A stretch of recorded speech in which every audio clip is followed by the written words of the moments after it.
Hey, I'm gonna do an experiment. The only reason I'm even uploading this video, I'm thinking to myself right now, these thoughts, and I said, hey, let's just make a video and I'll capture it like a notepad, but you can be in on it. So I'm thinking about mindsets and paradigms and starting a small business or how powerful beliefs are. They're incredibly powerful, like life or death, the rest of your life till you die, powerful. And I was thinking about the difference between having a job versus starting a small business or becoming an entrepreneur. So check this out. I'll give two versions of this. I'm going to ask you a question. Have you ever ran outside and played in the grass? You ever played soccer or football or just play or run around on the grass? Maybe if you cut grass, you might know you. Of course. What if there was like a large percentage of people that kept themselves locked inside of the house all the time, and they were terrified to go out and play on the grass?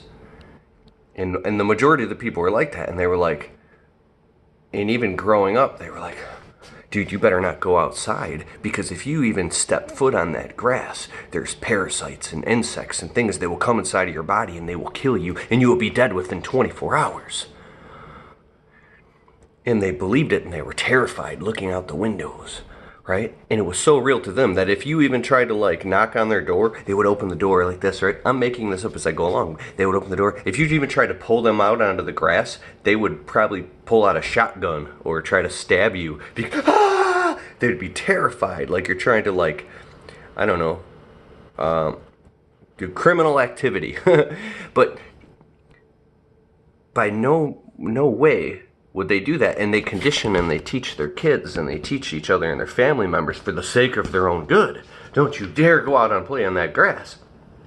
Now imagine if that was you, right? Like you wouldn't even consider that. You're like, okay, those people are just like insane. Their beliefs are that powerful. Look, there's people on the grass. Yeah, but those people are risky. They're eventually, I don't know how they're not dead yet, but they're gonna die. I don't even know how they're doing that, right? Now put yourself as like a kid in the house, and your parents are telling you all that shit, and everybody you know and everybody you think and grew up from the baby boomer generation, and their parents were poor as shit, all the way to your great and grandparents from the Depression era, and a lot of broke-minded people, and you want to go out and play on the grass. But you're terrified. But you see other, people playing football and playing soccer, a small percentage of them, and you're like, how are they doing that? And then you try to go, and even if they tell you, the coaches, the leaders, the mentors, the friends that are in business tell you that they're playing on the grass and it's fine. What do you mean? Like, I wouldn't ever consider being locked in the house, being afraid to go on the grass. That's insane. This is my first example. What do you mean?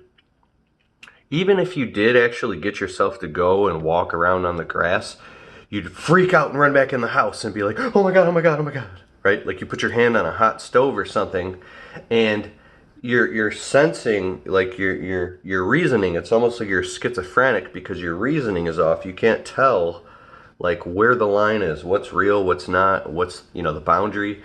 So you run back in the house and you're like detoxing and taking medicine, you're freaking out, and your family's like, why would you do that? Okay, I'm not going to draw on this too long, but you get my point. Eventually, little by little, as you step on the grass, you will start to see, oh my God. Like, it's not all of a sudden you just jump over the line. It's a little by little transition where you start to look back and one day it hits you, oh my God, everything that I learned growing up was a lie to protect me from a lie.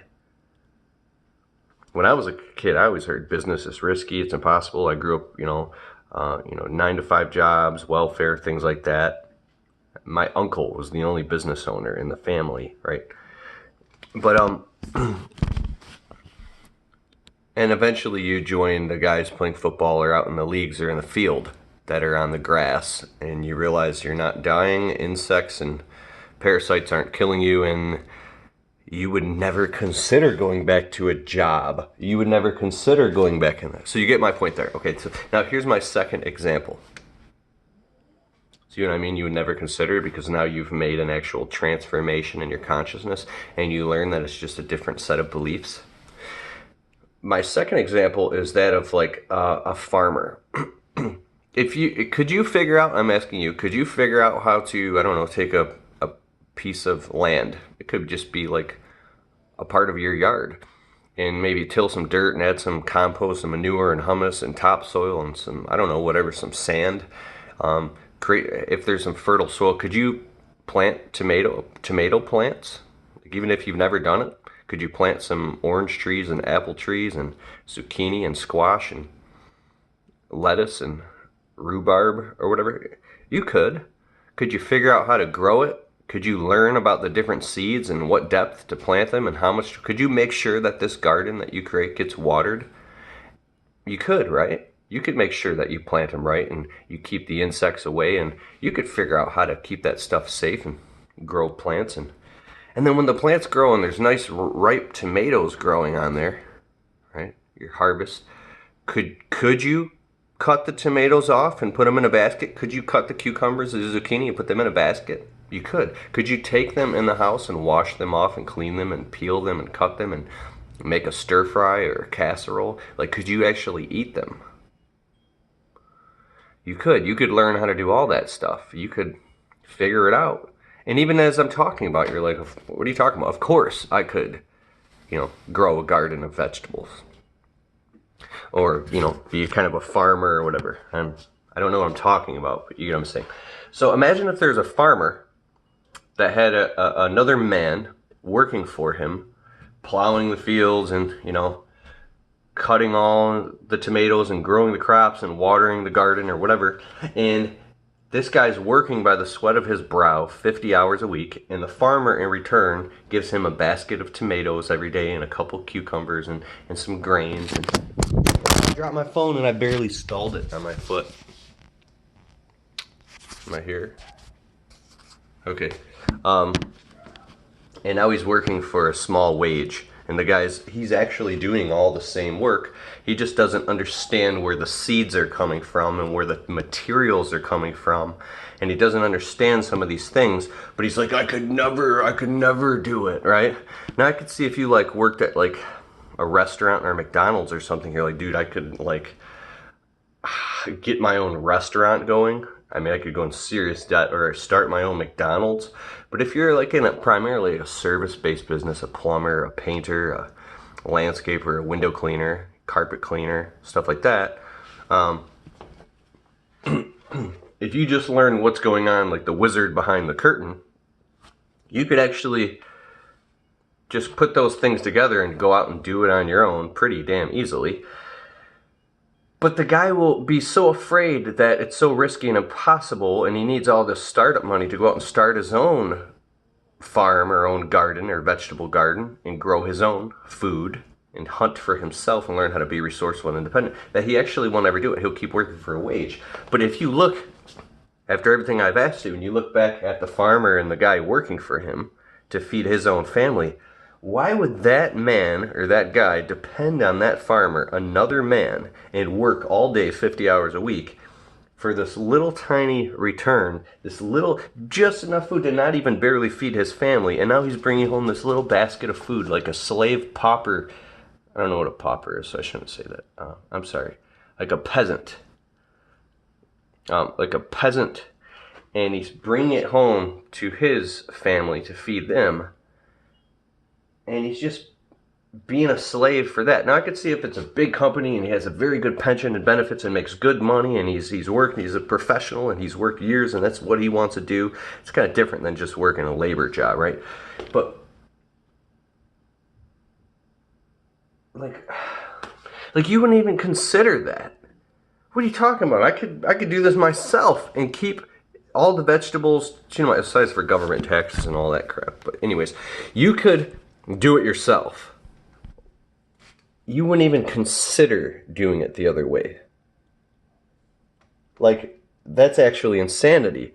But the beliefs are holding that man so strongly in that position that he's literally terrified to jump out and just do what's completely obvious to you.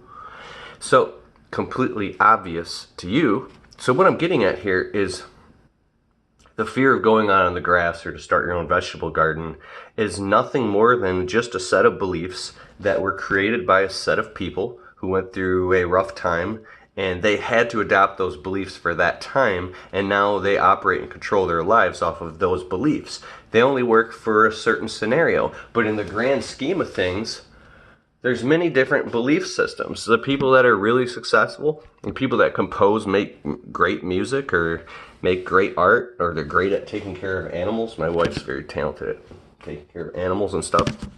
But if you have a different set of beliefs, you can have a completely different experience and outcome, because we're in a very abundant world and universe. There's actually a ton of opportunity. So all the fears and everything that we were taught growing up, like, oh my God, I can never do this, and this is stupid, and this is risky. Once you just get past a certain very low glass ceiling and you start to look, those beliefs are way down here. And sometimes they'll trick you and they'll be like, wait a second, I'm walking on the grass. Oh yeah, that's just an old belief from way down there. Like, you rise above the noise and you realize, oh, those are just the people in the dark smoky bar on the corner, the alcoholics that were in the smoky bar that were all talking shit to each other while playing darts. Like, has there ever been a group of people or beliefs or something that you heard growing up, and as you grew up you were like you grew totally past it, and then you realize it was just an isolated culture of beliefs that didn't actually, they made very little tangible sense when it came to the principalities, the real reality of the real world. They were just like those people were dumb. They were just in the dark smoky bar, and they in Podunk wherever, making up ideas amongst themselves. Have you ever heard the it's like a famous story, let me know in the comments if you know, the man who was in the villager culture of people that lived underground in the cave. They lived in complete darkness, but there was a rumor that somewhere up at the top of the cave there was like a little bit of light that seeped in one day, and they didn't know what it was, right? It was very mythical. And one day, one of the curious men, and they all prophesied to each other that it was terrifying. Don't ever go up there. It's hell. Like, you'll die or whatever. Let me know what it is. And then the man crawled up, and somehow one day he got the guts to actually escape through that little tunnel through that where the light was peeking through, and he came out above ground and he saw the world. Whoa! And he went out into the world, and he walked around in the city, and he saw that it wasn't death. It was actually life and abundance. It was real. It was like, whatever. Think of New York City, right? For your first time. And he spent years out there, and then he went back inside of the tunnel down to the people, his family, his culture, and he told them about everything that he had experienced out in the real world. And they didn't believe him. And he was like, dude, I'm telling you, this is the truth. I've seen this. You got to go up here. And they detested him. They persecuted him. And they were actually so threatened by him because they thought he was nuts that they actually killed him. But he knew what he saw was real, right?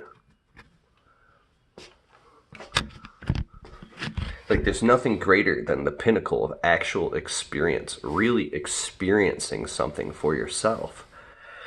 And when you have enough of these personal experiences that start to compound, you build a new belief system, because your reality starts to say, wait a second.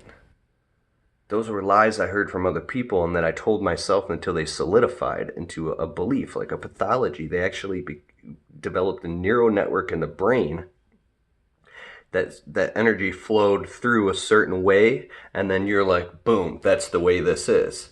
So I think constantly testing and studying and getting around other different like-minded people to further expand your reality so you can consciously choose your development. I talk about this in my other YouTube channel, I Am Ability. Consciously choosing your stages of development from a conscious standpoint, not from an ad effect, being stuck in a pathological standpoint, but becoming consciously aware where now you're saying, whoa, I do that.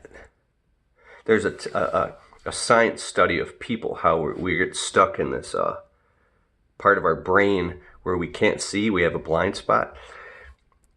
we say, if a people do a certain thing, they act a certain weird way, we'll say, oh, people do that. People do that. You notice it, but you're not aware that you do it too, because you are people, right? And then if you tell that person, here's the study. If you tell that person that, hey, did you know that there was a study that when you tell people that people do something, that they'll actually go, instead of realizing that it's them that does it too, oh, we do that, I do that, that they actually go, oh, people do that. If you tell them that, I know this is going meta, right? Because it's kind of hard to get your brain in. If you tell somebody that, they'll actually say, oh, people do that. At no point in their brain does it occur to them, oh, I'm doing that. That's me. My God, we're stuck in this biological, artificial, intelligent machine, this brain, the most complex thing in the universe, and our spirit has been infused through this thing, because the only way to get here, this is deep now, is by being birthed through a womb. From the spirit world to the physical world is to be birthed through a womb into this physical reality here, where this body, it breathes air, it eats food, it drinks water from the environment, so we can learn our lessons in this realm, right? The third density, or whatever you want to call it. I think that elevating to the fourth or fifth density, or at least as far as I'm aware, the fourth density of consciousness and human conscious awareness, by graduating, I'm not giving you all the background to the language that I'm speaking, but getting to fourth density consciousness is the point where you can become objectifying. You can objectify and observe yourself, your habits, your patterns, and everything, and start to go, oh,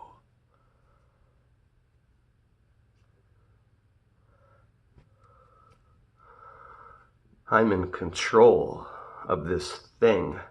When you find where the wires are, the wizard's behind the curtain of you, and you disconnect all the plugs out of your brain and your chest, like all the weird, you pull the matrix thing out, like that's got you in this artificial reality, you can pull that thing out of your head, you go, whoa. I can control the outcome of my life and how I feel. I can love people deeper. I can stop arguing with my woman. I can create a business. I can really feel my heart beating, and I can go out and serve people. I can build a business. I can write a book. I can get in control of my habits. I can do it. Wow, I better get on the ball and start doing it, because the clock's ticking, right? How many years are you going to spend in hypnosis like those other people? How many years are you going to spend under the hypnotized being a zombie, dog? When you can wake up and choose your reality. That's what I love about the power of this YouTube shit. Give me a thumbs up if you're still watching. That's what I love about this YouTube shit, man. I make a video, and now 6 months later, it's still being watched. I found a cloning machine. You ever say, I wish I had a cloning machine? You do! Technology has allowed us to create a cloning machine. So now you can have 1,000 videos out there, or 50 videos out there, that are sharing your message on autopilot while you sleep. You're eating, sleeping, shitting, showering, shaving, or you're sick, or you're making another video. You got 500 other videos out there that are spreading your message of positive intent and goodwill. That's why I think it's really stupid to do bad, negative, evil things on the internet, like, I don't know, doing bad, negative, evil things. Now, everybody makes mistakes, right? Sometimes we get caught up in our own agenda and we make a mistake. And I think as long as we own up to that and we really like, whoa, and say, you know what, that was wrong. That was stupid. And I own up to that. I think by the laws of karma, you be forgiven and you live and you learn. Then other people can learn through you, right?